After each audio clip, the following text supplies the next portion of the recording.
నేను ఇవాళ ఒకటే చెప్తా ఉన్నా, ప్రతి పోలీసు వ్యక్తికి కూడా చెప్తా ఉన్నా, మీ టోపీ మీద ఉన్న 3 సింహాలకు కనిపించే ఆ సింహాలకు సెల్యూట్ కొట్టడం మొదలుపెట్టండి.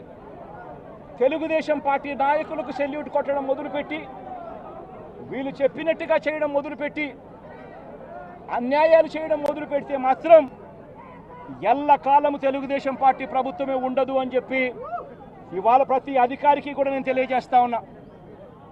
రేపొద్దున మళ్ళీ మా అధికారం వస్తుంది, వచ్చినప్పుడు అన్యాయం చేసిన వీళ్ళందరినీ, వీళ్ళ అధికారులందరినీ, అన్యాయం చేసిన ఈ నాయకులందరినీ కూడా బట్టలు కూడా తీసి నిలబెడతామని చెప్పి కూడా ఈ సందర్భంగా తెలియజేస్తా ఉన్నాను. ఎవడిని వదిలిపెట్టేది ఉండదు. ఇదే వంశీని అరెస్ట్ చేసేటప్పుడు సిఐ అన్నాడట, నేను 1.5 సంవత్సరంలో రిటైర్ అయిపోతాను అని చెప్పి. రిటైర్ అయిపోయినా కూడా సప్త సముద్రాల అవతల ఉన్నా కూడా మొత్తం అందరినీ కూడా పిలిపిస్తామని చెప్పి కూడా ఈ సందర్భంగా చెప్తా ఉన్నా. చట్టం ముందు నిలబడేట్టుగా చేస్తాం, బట్టలు ఊడదీస్తాం, న్యాయం జరిగేట్టుగా చేస్తాం అని ప్రతి ఒక్కరికి కూడా తెలియజేస్తా ఉన్నాం. ఈ మాదిరిగా అన్యాయం చేయడం మొదలు పెడితే మాత్రం ఖచ్చితంగా ప్రజలు, దేవుడు ఇద్దరు కూడా వీళ్ళను శిక్షించే కార్యక్రమం ఖచ్చితంగా జరుగుతుందని చెప్పి సందర్భంగా మరొక్కసారి వీళ్ళందరికీ కూడా చెప్తా ఉన్నాం. అన్యాయంలో భాగస్వాములు కావద్దండి. మీ టోపీ మీద ఉన్న సింహాలను గౌరవించండి, వాటికి సెల్యూట్ కొట్టండి, మీ వ్యక్తిత్వాన్ని కాపాడుకోండి అని చెప్పి ఈ ప్రతి అధికారికి కూడా ఈ సందర్భంగా తెలియజేస్తా ఉన్నాం.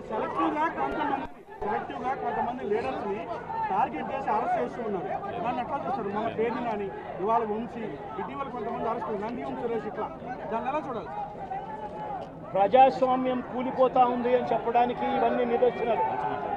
ప్రతి కేసు ఇల్లీగల్ కేసే. ప్రతి కేసులోనూ కూడా వీళ్ళే బెదిరిస్తూ ఉన్నారు, అవతలోడు బెదిరిస్తూ ఉన్నాడు అని చెప్పి వీళ్ళే కేసులు పెడతా ఉన్నారు. అసలు బెదిరించేది ఎవరు? ఎవరిని బెదిరిస్తూ ఉన్నారు? ప్రతి విషయంలోనూ వీళ్ళే. పారిశ్రామికవేత్తలను వదలడం లేదు, రాజకీయ నాయకులను వదిలిపెట్టడం లేదు. ప్రతి ఒక్కరిని కూడా వీళ్ళే బెదిరిస్తూ ఉన్నారు, అవతలోడు బెదిరించినాడు అని చెప్పి మళ్ళీ ఎదురు కేసులు పెడతా ఉన్నారు. ఇవన్నీ ఊరికే పోవు, ఇవన్నీ కూడా మళ్ళీ వీళ్ళకి చుట్టుకుంటాయి. చుట్టుకున్నప్పుడు వీళ్ళ పరిస్థితి అతి దారుణంగా తయారవుతుందని మాత్రం ఖచ్చితంగా చెప్తా ఉన్నాను.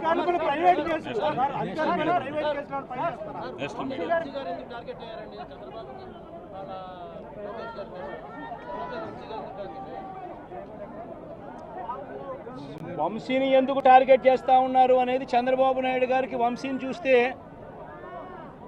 తన సామాజిక వర్గం నుంచి ఒక వ్యక్తి ఎదుగుతున్నాడు, చంద్రబాబు నాయుడు గారి కన్నా గ్లామరస్గా ఉన్నాడు, లోకేష్ గారి కన్నా గ్లామరస్గా ఉన్నాడు, ఒక మనిషి ఎదుగుతున్నాడు అని అంటే తట్టుకోలేడు తన సామాజిక వర్గంలోనే. అందుకనే కొడాలని నేను చూసినా ఆ మనిషికి జీర్ణించుకోలేని ఆక్రోశము, వంశీని చూసినా కూడా జీర్ణించుకోలేని ఆక్రోశము. ఎందుకంటే చంద్రబాబు నాయుడు గారి కన్నా చక్కగా ఉంటారు కాబట్టి వీళ్ళిద్దరు. అవినాష్ కూడా పాపం ఎప్పుడో ఒకసారి టార్గెట్ అవుతాడు, ఎందుకంటే లోకేష్ కన్నా చక్కగా ఉన్నాడు కాబట్టి. ఇది చంద్రబాబు నాయుడు గారి మనస్తత్వం. ఆయన కొడుకు ఆ సామాజిక వర్గంలో వాళ్ళు మాత్రమే లీడర్లు. వాళ్ళకి ఎవరైనా పొరపాటున వాళ్ళకు అనుకూలంగా లేకపోతే సామాజిక వర్గం నుంచి వాళ్ళని వెలేయడము,